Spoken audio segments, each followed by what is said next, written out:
Welcome everybody to the Swiss Fintech Fair panel, Business Location Switzerland, Advantages for Fintech Companies. My name is Thomas Brendle. I'm the founder and CEO of Run My Accounts, and I have three very interesting guests in this panel. The first guest is Anja Vujovic. She's from Swiss Fintech Innovations. Then we have Martin Stadler, CEO of All2, and Christian Walter, Managing Director of Swiss Made Software. So I suggest that each attendee quickly makes a little introduction. Let's start with Anja. Yeah, thank you very much. So my name is Anja, and I'm the co-director of Swiss Fintech Innovations for a year now.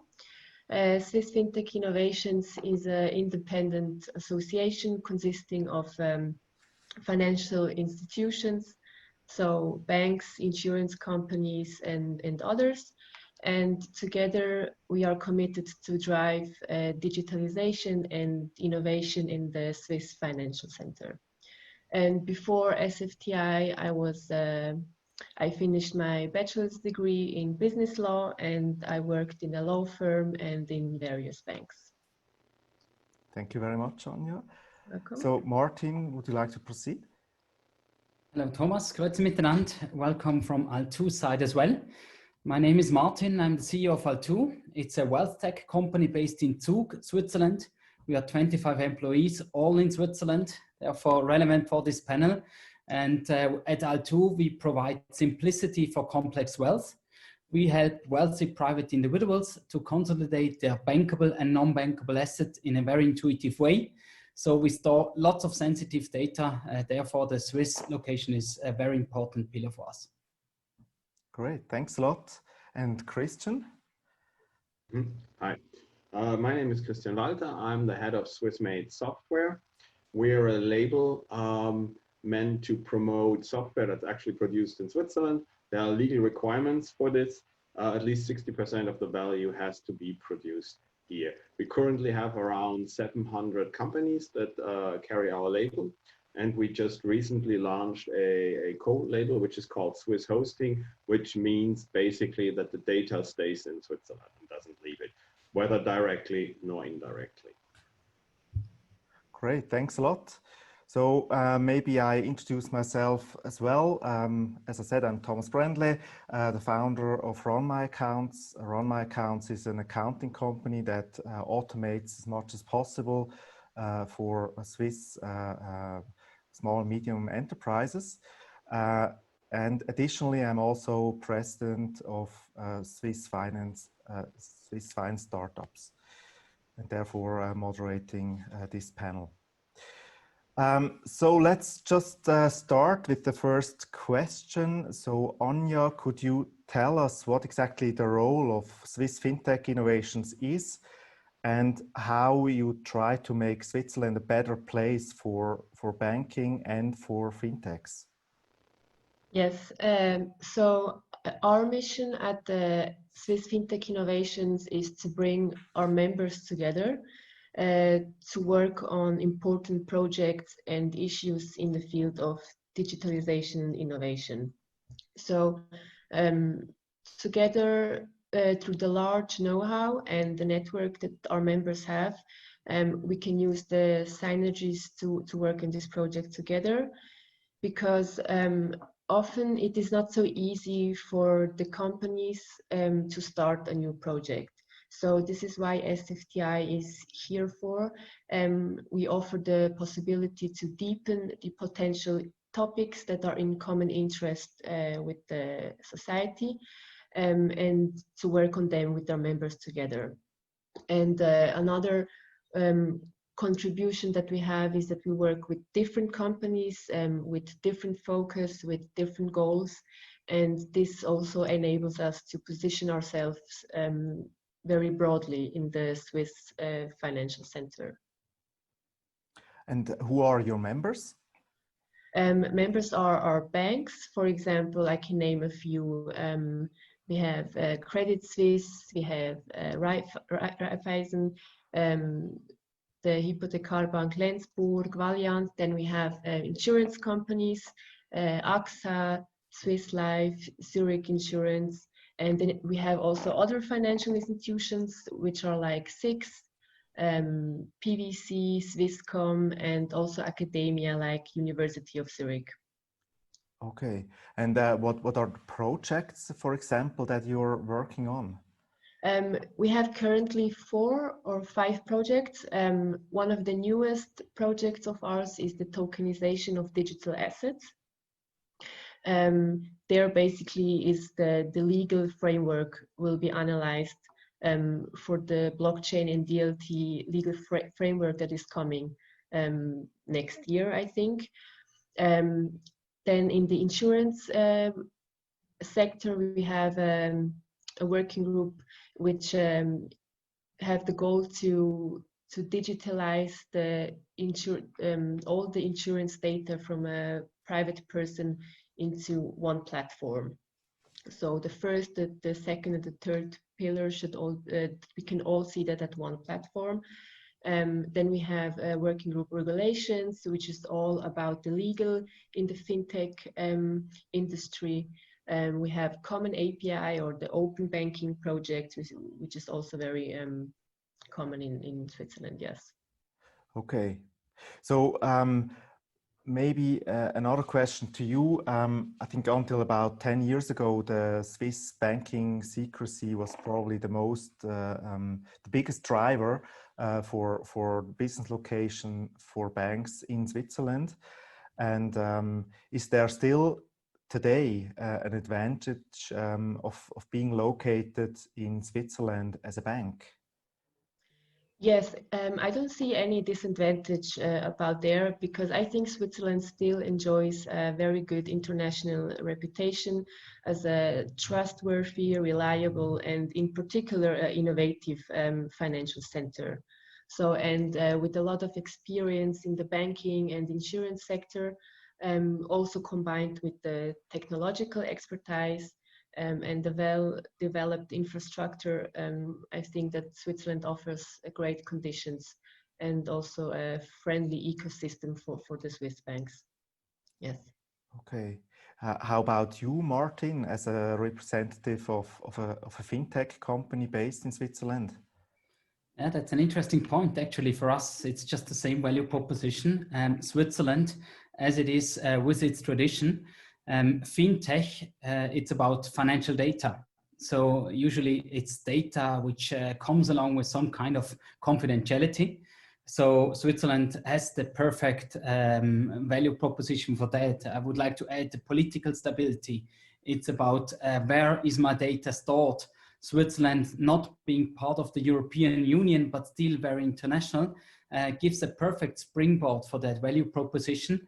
And I have to say, as mentioned in my introduction, it's a strategic pillar for us. We have deliberately chosen Switzerland for all our 25 employees here in Zug, because we want to have the full value chain in-house, the full value chain in Switzerland, and especially where is the data stored in Switzerland. So we play exactly the same kind of adjectives, so expertise, tradition, the political stability, but nonetheless as well, it's well connected to foreign countries. So if you want to come to Switzerland, you have perfect connectivities as well. Is there no problem?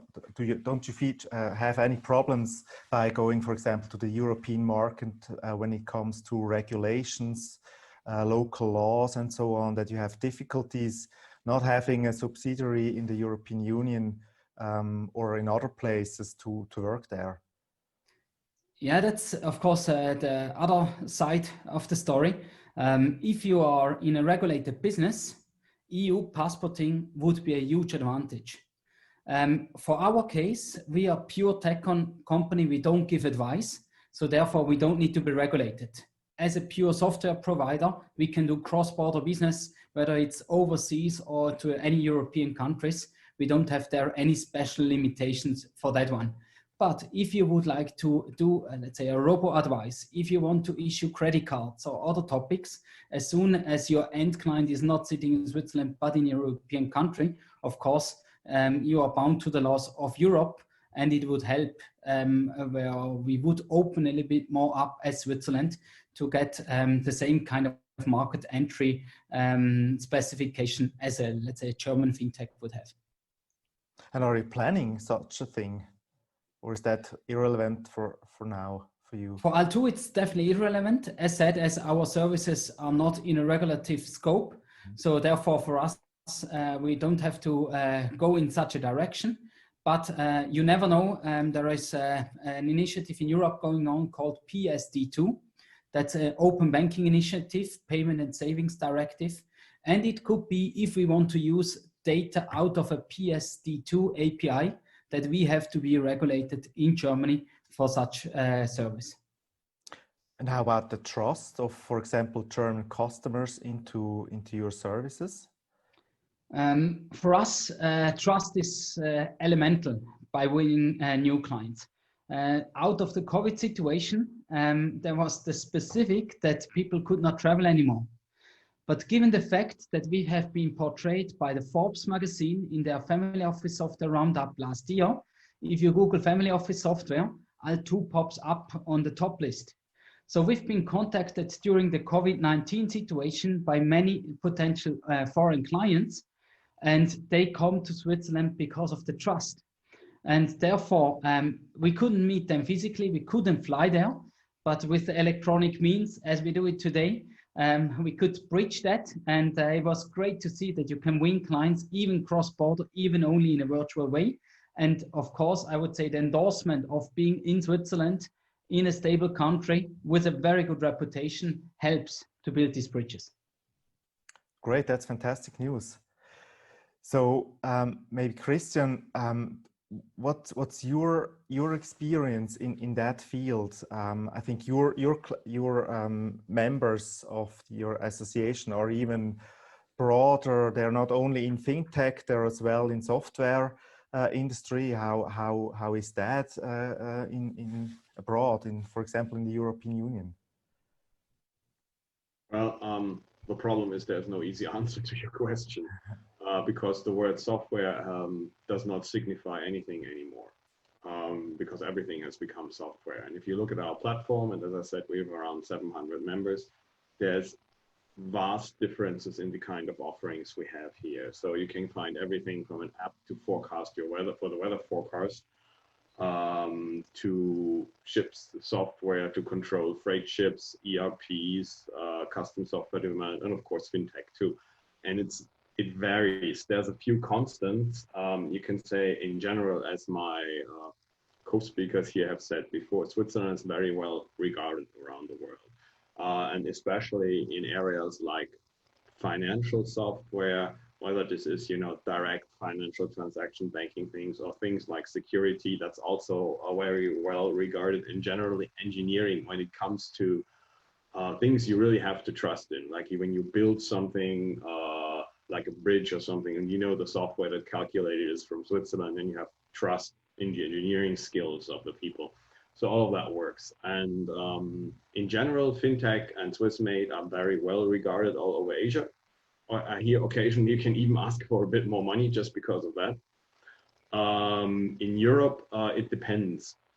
It depends on the market, and it depends on what you're offering and how the local market is structured. But it can be an advantage, yes. Maybe the factors that the Swiss stand for, such as precision, quality, cleanliness, accuracy, and all that, and on and on. I think these have been not as or at least in Switzerland, I don't feel them so much anymore. That they're really still there. And I wonder if as well companies abroad or consumers abroad are really thinking that there's still a difference, or how do you, is that oh true? yeah, definitely, that's big. And don't get me wrong, your problem is that you're Swiss. That's why you don't see it. I'm a foreigner, newly minted Swiss person with a passport too, so I have two now. I'm German and Swiss. But the things you described are very deeply ingrained in Swiss culture, and everybody who's not Swiss will notice at once.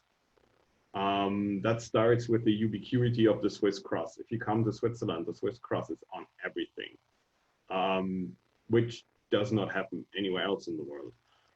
If you talk to branding experts, there's basically no government in the world who invests so much in the image of its national brand than Switzerland does.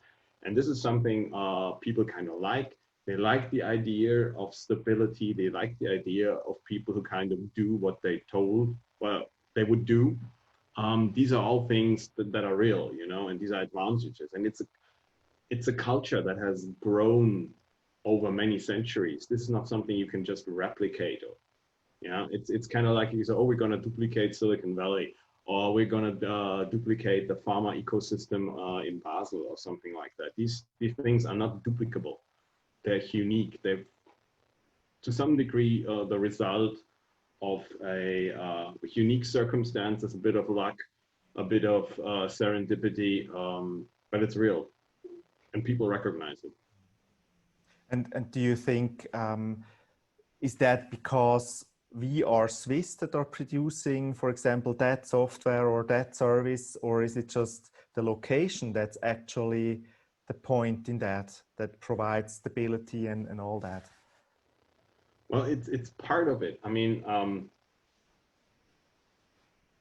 the kind of software that's being built in Switzerland is a result of the existing economic system. You know, it's basically like we already had a certain kind of economy, which was focused on banking, which was focused on pharma, on life sciences. And on top of that, somebody layered IT then. And the kind of IT we have grew in response to the local economic ecosystem. And it's not bad, you know. On the other hand, we never really invested into growing one. So we are like maybe in terms of growth behind other countries that heavily invested in that. And I know I'm breaking with market orthodoxy here, but you know, the fact that the US has the IT economy it has did not happen because of entrepreneurs. That happened because the American government spent billions and billions and billions starting from the Sputnik shock. And Stanford grew out of NASA, and Silicon Valley grew out of NASA and the Sputnik shock. And then on top of that, you had entrepreneurs and everything. Summing it up, basically, every country that wants to have an IT industry that flourishes has one. That means they invested in that. Mm-hmm. And do you think, or do you also have members that are companies from abroad that come to Switzerland to build up something here and then get your label, or is that not, don't you have these? Oh yeah, we have that all the time. I mean, basically you need to have an office here, and then you basically have to say, we build product X, and you know, and 60% of the cost of development is here, and then you can get the label. For example, Google could get Google Mail probably certified if they wanted that. And that companies come here. I think I'm not saying something new here. You have Google here, you have Huawei's putting a lot of people here now. You even have Facebook offices, you have lots of Microsoft. I mean, there's lots of stuff going on. You have IBM and Rishlicon, you know, it's real. And like maybe as a final thing, people are always asking me whether it really pays to do software in Switzerland. And, you know, of course I can tell you it's great and that's my job and this is how I'm making my money. So why should you believe me? I mean, just look at the numbers, you know, the IT industry, the core IT industry in Switzerland has doubled in the last 10 years. If everything would be better and cheaper abroad, then why is that happening? Hmm. Maybe a question for Anja. So your members that are located in Switzerland, do they also prefer to buy from Swiss fintechs, or do they have suppliers that are located all over the world? Can you tell something about that? So as far as I know, I think that doesn't matter if it's a foreign fintech company or a Swiss fintech company. They have the interest comes at first. So they have sure they have these legal requirements and all these other requirements that have to be met by these fintech companies. But at the end, the product or the service is the thing that matters. So I don't think that they choose based on the nationality of the fintech company. So they tend to choose the best product. Yes, of course. Yeah. Yeah.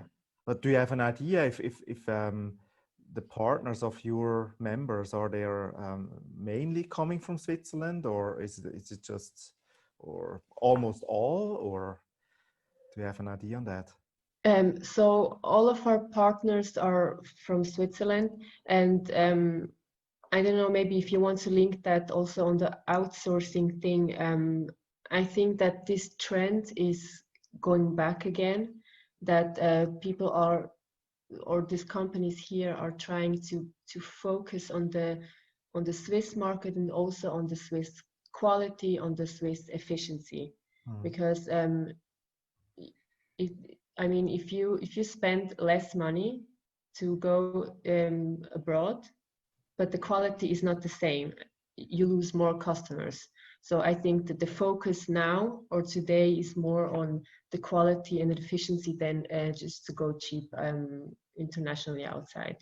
And Martin, how is that for your company? I mean, we in Run My Accounts, for us, it's very difficult to find software developers in the Swiss market. You now say you only hire people in Switzerland. Isn't that difficult for you to find the right stuff? Yes, of course, it's difficult. It's a market which has developed a lot over the last decade. I think Google has now about 4,500 employees based in Zurich. And of course, Google might have the better salary check than Run My Account or Al2. So yes, it's a challenge, but it's as well for us an opportunity to position our companies by enabling the developers, by being part of the story. All2 stands for all together. So we've been shaping this company all together, and our employees are as well invested in our company. So it's our story. And I have to say, the domicile of our company is in Zug and not in Zurich, just to go a little bit out of the way of all the banks, of Google and of the others who are recruiting hundreds of software developers. And by sitting in Zug, we access the market of the Lucerne area. So for us, that is the solution how to solve the problem. On the other side, if you have Swiss employees, given their values, given their perfect education from ETH, you really have an asset as part of the company. And for us, it's as well about the loyalty. So we can really count on our employees since the very beginning.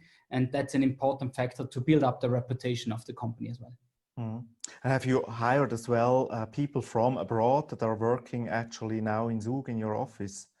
Or yes, we have deliberately built up an international team, because on one side, of course, if it's about data security, it's about infrastructure, then Swissness is key. But on the other side, bringing in fresh minds from other countries, from other economies, helps to spice up the product. So therefore, we have in different functions, we have developers or designers as well with international backgrounds. How about your home market? How strong is your home market? That's a good one, because the market Switzerland, as we all know, is a small one. So therefore, being in Switzerland, the Swiss market has a positive and a negative aspect. A positive, because the Swiss market is a challenging one. Of course, you have potential clients, but they are already spoiled by different kind of services. Or in other words, they are overbanked already. So you really have to be good. You have to strive for perfections to be able to win a client. On the negative side, the Swiss market is too small. Let's take the example of being a robo-advisor. The setup cost for a company, the development of the software, costs you a few million. With the same amount of money, if you would launch directly in Germany, you could reach, let's say, 80 million of potential client. Whereas in Switzerland, you have a tenth out of that. So therefore, I think taking the negative point in a positive one, Swiss fintechs have to be from day one focused that in a second or third stage, they have to go for the international potential. And if you succeed in Switzerland, you have a perfect background as well to be successful in the international market. So Switzerland, I would say, is a good territory to test things, but sooner or later, everybody has to go abroad. Yeah. You sell to a big bank. It is, if you want. How is that for your members? Do you see similarities there as well? That Switzerland is such a small market that pushes you to go abroad? Not necessarily. It depends on where you are. Like I said, it's very different depending on which industry you're in. What we have a lot of highly specialized small and medium companies that work hand in glove with large Swiss names that you know, from Nestle to ABB to UBS and so on. And they become part of their indirectly part of their international offering. So that works for them. And then there's a lot of companies that sell exclusively in the Swiss market, so you don't have to go abroad. I mean, you can make good money here if you just, you know, don't have ambitions to be the next Bill Gates or Mark Zuckerberg or something like that. I mean, there's all kinds.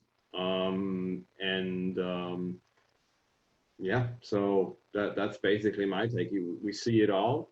There's different ways to go. And I think the one thing that has really changed in general in IT is because we all take our cue from Silicon Valley still, which also is interesting because that means, you know, the location matters. If location didn't matter, why is Silicon Valley so great, right?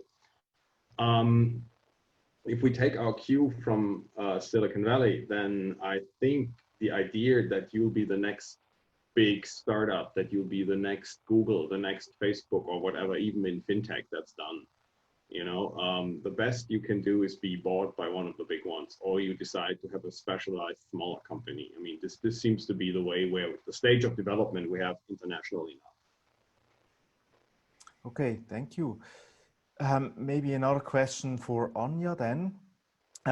I think Swiss fintech innovation is as well somehow the answer to international initiatives, or as well to the international competition in the market. For example, you have fantastic fintech companies such as Revolut, which are also very successful in the Swiss market. Is that also a factor why Swiss fintech innovation exists, to build up like a front against or against these new competitors? Our mission is not to have like a competition between the different companies in Switzerland. Our mission is more that we want together with all the companies together, we want to bring these ideas and these projects and these issues together forward, and to work on them on in a way of an innovative and digitalized way. So for us, it's more like a together to shape the Swiss financial industry than to build like individual competitors in Switzerland. Okay. Yeah, I understand. So do you think there's a close ecosystem then as well in the banks to bring new stuff into the market? Yes, we also think that in the future that will be the key to have like an ecosystem where these companies work together rather than on individual side. Yes. Okay. So if you look at a bit farther in the future, so what do you think, Anja, is required for Switzerland to do? Could we improve something here to get even a better business location? Or we may be losing track on some things where other locations are surpassing us? Or what needs to be done that we keep the same level or even improve ourselves? So as I said, I think that the closer cooperation with all the market participants and the use of the existing broad know-how that we in Switzerland have should be more together in order to make faster progress and to strengthen also Switzerland as a business location. But what I think sometimes is that Swiss are like innovative and they want to to do like to work in the digitalized world, but sometimes I think that they are afraid to take the steps that it has to be taken, because maybe it's in their culture, maybe they're afraid to change some of their business models. But at the end, I think, and this is also what the whole pandemic has shown us, that no matter what, you have to adapt your business models. Like you cannot like have the same business models and think that's like your culture, because when a crisis like this comes, you have to be ready also to change really quickly. And yes, but key for me is like I think that the closer cooperation with other companies. Yeah. So something like you said before, that to grow the ecosystem is important. Yes, exactly. Yeah. How about you, Martin, as an entrepreneur? I like the point of Anja, that we have to leave aside sometimes a bit the conservative Swiss approach, learn fast and fail fast. I mean, with all this digitalization going on, new markets, new products popping up, I think we have to take the fast track in Switzerland. And that's about trying out something, trying to be bold, as well going cross-border, even though we are in certain topics not yet perfect. Swiss, like in the Swiss watches, we try to be hyper perfect, but sometimes 80% is good enough. So I wish for the entrepreneurship of the startups of the fintech scene in Switzerland that we go a little bit more in that direction. And on the other side, I think the collaboration that has been mentioned has especially to be fostered between incumbents, so the large banks that we have with international reach, and the fintechs. 5 years ago, I was really surprised to see that. I mean, myself, I come out of a 20 years career of a larger Swiss bank. So you really had the world of Swiss banks and fintech. Now in the last 2-3 years, it started to mingle. But I would say for the future and for a successful future, we all know that the future of banking might be challenging because margins are showing the wrong direction. So we have to team up to protect the financial sector in Switzerland. And the financial sector is not only a bank, a regulated entity, but as well all tech provider who are in fintech, who position Switzerland abroad. So the more that we collaborate, the more we are able to really leverage on that value proposition that we pointed out at the very beginning of this panel. And how about regulations such as, or laws such as labor law or openness of Switzerland to people from abroad, specialists that you need for further development? Are you totally okay with that? Or would you like that something changes in this regard? I would say at this point, Swiss politics have found a good Swiss compromise as always. But let's stick to the current situation. Let's have some kind of flexibility. At the end of the day, if we need specialists from abroad, yes, we have to have the opportunity to get them on board as well. So from that point of view, I think Switzerland has always shown to be friendly, at least, to take the opportunity in that regard. And I'm sure that we will keep this kind of Swiss compromise.